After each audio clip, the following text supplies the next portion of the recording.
आपलं स्वागत करतो। आता पाहूयात बातम्या विस्तारानं।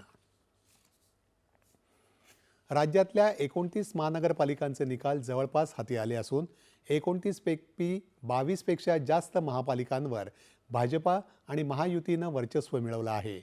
मुंबईत अटीतटीच्या लढतीत सध्या भाजपा शिवसेना युतीनं बहुमताचा आकडा गाठला आहे।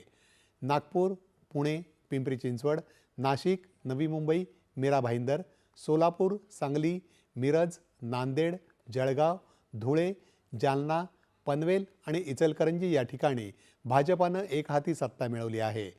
देवेंद्र फडणवीस यांच्या नेतृत्वाखाली भाजपानं पुन्हा एकदा विकासाच्या अजेंड्यावर सर्वात मोठा पक्ष असल्याचं सिद्ध केलं आहे। ठाण्याचा गड एकनाथ शिंदे यांनी राखला आहे। तसंच कल्याण, डोंबिवली आणि उल्हासनगरमध्येही युतीला यश मिळालं आहे।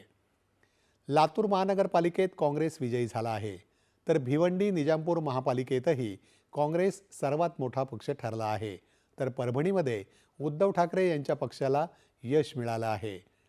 कोल्हापूरमध्ये अटीतटीच्या लढतीत महायुतीनं बहुमत मिळवलं आहे। छत्रपती संभाजीनगरमधल्या बहुरंगी लढतीतही भाजपा सर्वात मोठा पक्ष ठरला आहे। संभाजीनगरसह अनेक महापालिकांमध्ये एमआयएमनं जोरदार मुसंडी मारली आहे। वसई विरारमध्ये हितेंद्र ठाकूर यांच्या बहुजन विकास आघाडीनं बाजी मारली आहे, तर मालेगावमध्ये इस्लाम आघाडीनं सर्वाधिक जागा मिळवल्या आहेत। विदर्भात नागपूर भाजपानं निर्विवाद वर्चस्व राखलं आहे। अकोल्यात भाजपानं काठावर बहुमत मिळवलं आहे। अमरावती आणि चंद्रपुरात मात्र कोणत्याही पक्षाला स्पष्ट बहुमत मिळालेलं नाही।